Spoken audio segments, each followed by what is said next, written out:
देवभूमि live में स्वागत है आपका। मैं हूं आपके साथ सोनाली तोमर। बुलेटिन की शुरुआत कर लेते हैं। केदारनाथ के कपाट खुले, शुभ अवसर पर यहां का सौभाग्य प्राप्त हुआ है। बड़ी खबर आप तक पहुंचा रहे हैं। जहां केदार धाम के कपाट खुले हैं, वहीं सीएम धामी भी मौजूद हैं। सीएम धामी ने ट्वीट किया है और आपको बता दें कि अब केदार धाम के कपाट खुल गए हैं। शुभ अवसर पर यहाँ आने का सौभाग्य प्राप्त हुआ है। उन्होंने ट्वीट कर जानकारी दी।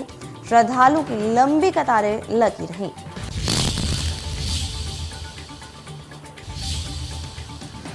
तो केदार धाम के कपाट खुले हैं।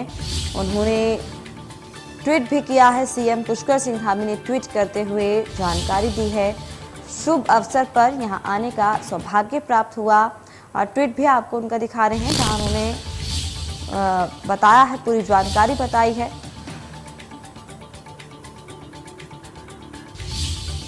और सीएम धामी ने ट्वीट किया है, अब केदार धाम के कपाट खुल गए हैं। शुभ अवसर पर यहां आने का सौभाग्य प्राप्त हुआ है। तो ये उनका ट्वीट है सीएम पुष्कर सिंह धामी का।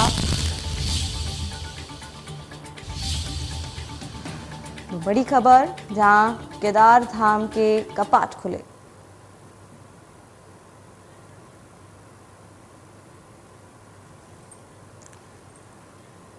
वहीं तमाम जानकारी के लिए हमारे साथ रोहित सोनी हमारे साथ लाइव जुड़ चुके हैं। उनसे जानना चाहेंगे। रोहित, आपसे जानना चाहेंगे, जिस तरीके से आपका केदार धाम के कपाट खुल गए हैं, क्या कुछ देखने को मिल रहा है वहां? रोहित, जो तिथि निर्धारित की गई थी उसके तहत आज सुबह जो 6:25 पर केदारनाथ धाम के कपाट खोल दिए गए हैं। खास बात यह रही कि शुरू से यानी सुबह ब्रह्म मुहूर्त से 4 बजे के आसपास ही जो पूजा पद्धति शुरू हो गई थी और पूजा पाठ करने के बाद जो है 6:25 पर जो कपाट खोले गए। हालांकि इस दौरान मुख्यमंत्री पुष्कर सिंह धामी भी केदारनाथ धाम में मौजूद रहे और केदारनाथ धाम में जो पहली पूजा की गई वह प्रधानमंत्री के नाम से की गई और उसके बाद फिर मुख्यमंत्री पुष्कर सिंह धामी ने वहां पूजा की और फिर श्रद्धालुओं के लिए जो है वहां कपाट खोल दिए गए हैं। कुल मिलाकर देखें तो चारधाम, खासकर केदारनाथ धाम के कपाट खुलने के दौरान हजारों की संख्या में श्रद्धालु वहां मौजूद रहे और एक जो परंपरा होती है, इस परंपरा के तहत पूरे विधि विधान के तहत जो पूजा पाठ किया गया, क्योंकि ऐसा जो परंपरा है वह आदिगुरु शंकराचार्य के समय से ही चली आ रही है और उनके द्वारा स्थापित यह परंपरा है। तो उन्हीं परंपराओं के अनुरूप ही जो है कपाट खोले जाते हैं और उन्हीं परंपराओं के अनुरूप जो है रोजाना पूजा पाठ वहां किए जाएंगे। तो अगर इसके अलग हम बात करें तो फिलहाल जो यात्री वहां मौजूद है, यानी कि श्रद्धालु मौजूद हो, काफी उत्साहित हैं, क्योंकि एक लंबे अरसे बाद करीब 6 महीने के बाद जो है अब चारधाम के कपाट फिर से खुले हैं। और इसके इतर अगर हम बात करें तो पिछले 2 सालों से वैश्विक महामारी कोरोना संक्रमण के कारण जो चारधाम की यात्रा सही ढंग से संचालित नहीं हो पाई थी। ऐसे में इस बार जो है चारधाम की यात्रा पर आने वाले श्रद्धालुओं की संख्या काफी अधिक देखी जा रही है, क्योंकि रजिस्ट्रेशन की बात करें तो करीब 2,86,000 लोग अभी तक रजिस्ट्रेशन करवा चुके हैं और इसके बाद से फिर से अब एक बार रजिस्ट्रेशन प्रक्रिया शुरू हो जाएगी। फिलहाल चारधाम के यात्रा पर आने वाले श्रद्धालुओं की संख्या काफी तेजी से बढ़ रही है, क्योंकि 3 मई को गंगोत्री यमुनोत्री धाम के कपाट खुलने के साथ ही चारधाम की यात्रा शुरू हुई है और आज बाबा केदारनाथ धाम के कपाट खुल गए हैं। तो वही 8 मई को जो है बद्री विशाल धाम के कपाट खुलेंगे। इसके अलावा हम बात करें तो केदारनाथ धाम में जो आदिगुरु शंकराचार्य की प्रतिमा बनाई गई है उसका अनावरण प्रधानमंत्री नरेंद्र मोदी पहले ही कर चुके हैं। तो ऐसे में इस सीजन चारधाम की यात्रा पर खासकर बाबा केदारनाथ धाम के दर्शन करने जाने वाले श्रद्धालु आदिगुरु शंकराचार्य की समाधि का भी दर्शन कर पाएंगे। इसके अलावा तमाम अन्य व्यवस्थाएं भी पहले से मुकम्मल करा ली गई थी। मुख्यमंत्री पुष्कर सिंह धामी वहां भी पूजा कर चुके हैं और वहां तमाम व्यवस्थाओं का निरीक्षण भी करेंगे। और खासकर हम जो चर्चाएं थी ये प्रधानमंत्री नरेंद्र मोदी के उत्तराखंड आने की, अभी फिलहाल जो कहा जा रहा है कि कुछ दिनों बाद या फिर अब बीच में जो चारधाम यात्रा के बीच में जो है प्रधानमंत्री नरेंद्र मोदी उत्तराखंड का दौरा कर सकते हैं। तो अभी फिलहाल चारधाम की यात्रा शुरू हो चुकी है पहले ही 3 मई को। अब कपाट खुलने की परंपरा भी लगातार जारी है और कह सकते हैं 8 मई को जो है बद्री विशाल कपाट खुलेंगे। उसके बाद चारधाम यात्रा सक्रिय रूप से चलनी शुरू हो जाएगी। जी रोहित, आपसे जानना चाहेंगे, व्यवस्थाओं की अगर बात की जाए तो क्या कुछ व्यवस्था देखने को मिल रही है वहां पर? बिल्कुल, देखिए चारधाम यात्रा के लिए पहले से टाइम बंद कर दिए गए थे और पहले से ही जो व्यवस्थाएं तमाम थी उनको चाक चौबंद कर दिया गया था।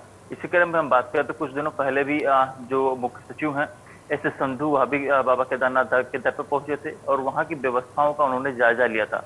क्योंकि मुख्य रूप से अगर हम केदारनाथ धाम की बात करें तो केदारनाथ धाम में ही जो केदार घाटी है उसके 2013 में जो है आपदा आया था, जिसमें तमाम तबाही मची थी। तो ऐसे में केदारनाथ धाम में जो है खास विशेष जो है लगाव प्रधानमंत्री का भी है।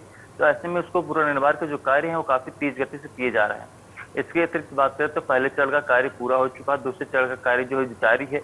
और इसके अलावा चारधाम से अन्य जो संबंधित व्यवस्थाएं हैं वह लगातार संबंधित विभाग लगातार कर रहे हैं। इसके अलावा अगर मुख्य रूप से बात करें तो रास्तों पर शौचालय, खाने पीने की आदि व्यवस्था, पेयजल की व्यवस्था, इन सब तमाम व्यवस्थाओं को मुकम्मल करने के निर्देश पहले ही दिए जा चुके हैं, ताकि जो भी यात्री चारधाम की यात्रा पर आ रहे हैं किसी प्रकार की कोई दिक्कत ना हो। इन सब के जी अतिरिक्त हम बात करें तो चारधाम यात्रा में विशेष जो इस बार व्यवस्था यह की गई है, क्योंकि अभी कोविड के मामले बेहद कम देखे जा रहे हैं। ऐसे में उत्तराखंड राज्य में आने वाले किसी भी यात्री को आरटीपीसीआर नेगेटिव रिपोर्ट या फिर वैक्सीनेशन सर्टिफिकेट दिखाने की आवश्यकता नहीं है। हालांकि इतना जरूर आदेश जारी किए गए हैं कि जो भी यात्री उत्तराखंड के चारधाम पर या फिर उत्तराखंड में आएंगे तो उनको चारधाम का पर्यटन विभाग की ओर से जो जारी पोर्टल है यानी वेबसाइट है उस पर उनको रजिस्ट्रेशन करना अनिवार्य होगा।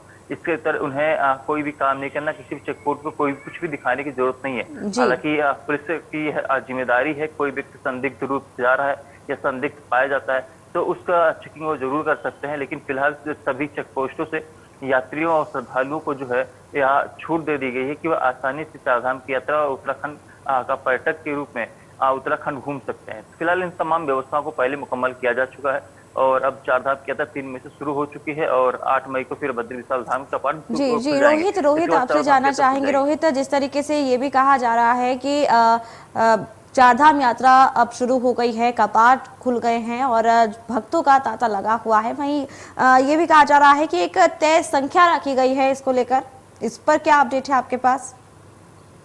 बिल्कुल, देखिए चारधाम की यात्रा को लेकर यह शासन ने पहले निर्णय लिया था, क्योंकि जो कैरी कैपेसिटी मुख्य रूप से बात करें तो जो अगर हम चारों धामों में उनकी कैरी कैपेसिटी कितनी, उनकी क्षमता कितनी, कितने लोग एक दिन में वहां रुक सकते हैं, इन तमाम चीजों को देखते हुए, इसके अलावा कोविड का एक अभी फिलहाल कहर तो है ही है, उसको देखते हुए और तमाम अन्य व्यवस्थाएं हमारे देखते हुए जो है एक कैरी कैपेसिटी तय की गई है। जिसके तहत अगर हम बात करें तो बद्रीनाथ धाम में जो है 15,000 की कैरी कैपेसिटी रोजाना की तय की गई, यानी बद्रीनाथ धाम में रोजाना 15,000 श्रद्धालु मात्र दर्शन कर पाएंगे, उससे अधिक नहीं कर पाएंगे। केदारनाथ धाम में 12,000 श्रद्धालु की संख्या तय की गई है, यानी कि केदारनाथ धाम में रोजाना 12,000 श्रद्धालु ही दर्शन कर पाएंगे, उससे ज्यादा नहीं कर पाएंगे। इसी क्रम में गंगोत्री धाम में 7,000 और यमुनोत्री धाम में 4,000 की संख्या तय की गई है। रोहित, इस पूरी जानकारी के लिए आपका बहुत बहुत शुक्रिया।